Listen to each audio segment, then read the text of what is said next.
ನಾವಿಬ್ರು ಆಡಮ್ಮ. ಇವು ಚೀಲೆಗಳಿದ್ದಂಗೆ ಅವ. ನೀವು ಯಾರು ಆಟಕ್ಕೆ ಬರ್ಲಿಕ್ಕೆ ನನಗೇನು ಪರಕ್ ಬೀಳೋದಿಲ್ಲ. ಅಯ್ಯ ಸತ್ ರಮಸ್ ನಿಂದಿರ್ತದಾನ ನಿಮ್ಮ ಅವನು ಬೋಗ್ ಬಡಿಗೋಳೆ. ನಡೀತಮ್ಮ ಅಲ್ಲಿ ನಿಂತು ಚೆಂಡ ಹಾಕ. ಇನ್ನು ಸ್ವಲ್ಪ ದೂರ ಹೋಗಿ, ಇನ್ನು ಸ್ವಲ್ಪ. ಅಲ್ಲೇ ಇರು. ತಗ ಈ ಚೆಂಡ ಹಾಕಿ ನನಗೆ, ನಾ ಹೊಡಿತೀನಿ. ಚಲ ಹಿಡ್ಕಲ್ಲ ಕೊಡಿ, ಕೈಯಾಗ ಉಸಿರ ನಾದಿಲ್ಲ. ನೀನನ್ನ ಬೇಯಿಸಿದ್ದಿತ್ತು ನೋಡು ಸುಮ್ಮನೆ ನನ್ನ ಕೈಲಿ. ಈ ಕಡೆ ಒಕ್ಕಡೆ ಹೆಂಗೆ ಹಿಡ್ಕೋಬೇಕಂತ ತೋರಿಸ್ನಿಲ್ಲ. ಒಕ್ಕಡೆ ಹಿಂಗ ಕೈಯಾಗ ಪುಷಿಲಾರ್ದಂಗೆ ಹಿಡ್ಕೋಬೇಕಿದು. ಇಷ್ಟೇ ಅದ, ಇದ್ರಾಗೇನು ದೊಡ್ಡ ಸುದ್ದಿ. ನಾವು ಮೀನು ಹೋದಾಗ ಕೈ ಬ್ಯಾಟಿ ಹೆಂಗೆ ಆಡ್ತೀವಿ, ಮಟ್ಟ ಪುಷಿಕ್ಕಂದು ಹೋದ್ರೆ ನಂಗೆ ಹಿಡ್ಕೋದಲ್ಲ. ಇದನ್ನು ಅದರಂಗಪ್ಪ, ಪುಸುಗಲಾರ್ದಂಗೆ ಹಿಡ್ಕೋಬೇಕು. ತಗ ಹಿಡ್ಕ.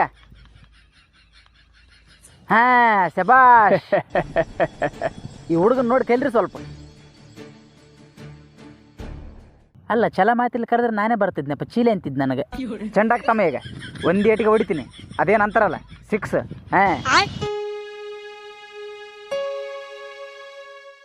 ಶಿವ ಸಾಂಬುಜನಂ ಪಾರ್ವತಿ ಪ್ರಚಾರ ಮಹಾದೇವ್. ಕ್ಯಾಪ್ಟನ್ ರಸಲ್ನ ಒದ್ದೋಡ್ಸಕ್ಕೆ ಜೈ.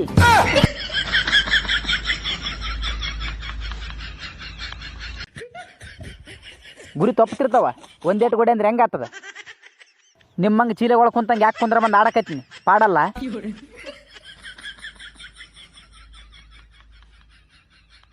ಗೌರಿ ಚೆಂಡತಾ ನಿಮ್ಮ ಅಪ್ಪನೇನು ನೋಡ್ತಿದ್ದಿ? ಗೌರಿ ಅವನಿಗೆ ದಗದಿಲ್ಲ ಅಂದ್ರೆ ನಿನಗಂತ ದಗದಿಲ್ಲ ಏನು? ನಡಿ ಅಡಿಗೆ ಮಾಡಿ ನಡಿ. ಹೋಗು. ನೀನಾರ ನಿಮ್ಮ ಅಪ್ಪಗೆ ಅಂಜಿ ಸಾಯ್ತಿದ್ದಿ.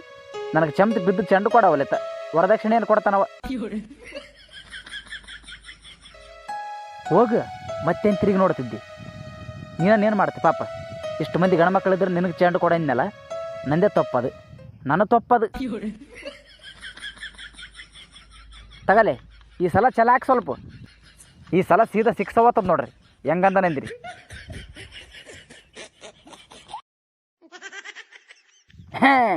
ಅರೇ ಇವನವನ ಪುಸ್ತಪದ ಬ್ಯಾಟ ಕೈ ಅಂದು. ಅದು ಸಲಿಕೆ ಹಿಡಿದು ಕೈ ಸ್ವಲ್ಪ ಎಣ್ಣೆ ಮೆಣಕಾಗ್ಯದ. ಸ್ವಲ್ಪ ಮಣ್ಣು ಹಚ್ಚಿಗೆ ತಡಿ. ಈಗ ಗಾವಾಯ್ತು ನೋಡು. ಈಗ ಹಾಕ್ತಮ್ಮ, ಚೆಂಡು ಕೈಗೆ ಸಿಗಲಾರ್ದಂಗೆ ಹೊಡಿತೀನಿ. ಗೌರಿ ನೀನು ನಂಗೆ ನೋಡಕ್ಕೆ ಹೋಗ್ಬಾರ್ದು ನೋಡು, ಮತ್ತೆ ನಮಗೆ ನದರನಾಗಿತ್ತು. ಜೈ ದುರ್ಗಾ ಪರಮೇಶ್ವರಿ.